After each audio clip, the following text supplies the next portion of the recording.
नमस्कार. आज आपण बोलणार आहे स्किनच्या खूपच कॉमन पण खूप दुर्लक्षित प्रॉब्लेमबद्दल, ज्याला म्हणतात फरंकल. मराठीत त्याला बेंड, बॉईल किंवा फोड असं म्हटलं जातं. आता ह्याच्यामध्ये काय होतं, तुम्हाला एक छोटीशी फोड येते सुरुवातीला आणि थोडी थोडी ती लाल होते. इव्हेंच्युअली त्याची साईज वाढत जाते, त्याच्यामध्ये पस फॉर्म होतो आणि ती दुखायला लागते. आता सगळ्यात कॉमन एरिया हे कुठे कुठे होऊ शकतं, तर हे under arms, thighs area, जेनायटल area किंवा मग तुमच्या चेहऱ्यावर सुद्धा येऊ शकतात.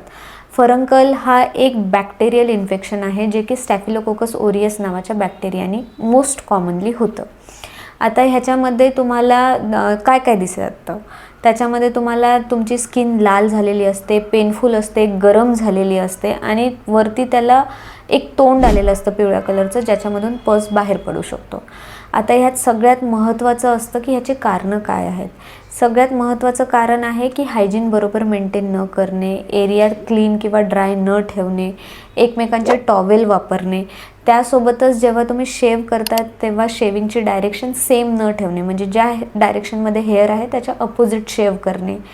सोबत तुम्हाला जर डायबिटीज असेल किंवा तुमची इम्युनिटी अन्य काही कारणांनी कमी असेल तरी पण तुम्हाला फरंकल्स येऊ शकतात.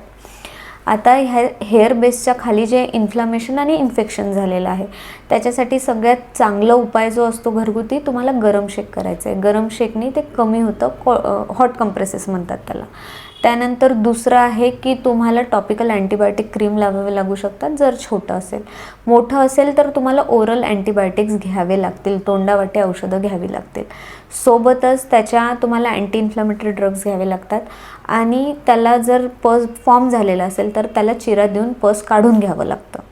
आता हे तुम्हाला होऊ नये म्हणून तुम्ही काय करू शकता, सगळ्यात महत्त्वाचं हायजीन मेंटेन करायची, शेविंग सेम डायरेक्शन ऑफ हेअरमध्ये करायची आहे, लूज कॉटन क्लोथ्स वापरायचे जेणेकरून फ्रिक्शन कमीत कमी होईल. जर तुम्हाला डायबिटीज असेल किंवा तुम्ही डायबिटीजसाठी कधी चेकअप नाही केलेलं आहे तर तुमची शुगर लेवल चेक करून घ्यायचे आहेत, जेणेकरून डायबिटीज कंट्रोलमध्ये आलं की हे पण कंट्रोलमध्ये येईल.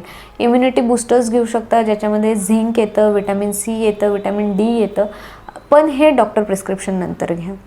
आणि हे होऊ नये म्हणून हायजीन चांगली मेंटेन करायची आहे.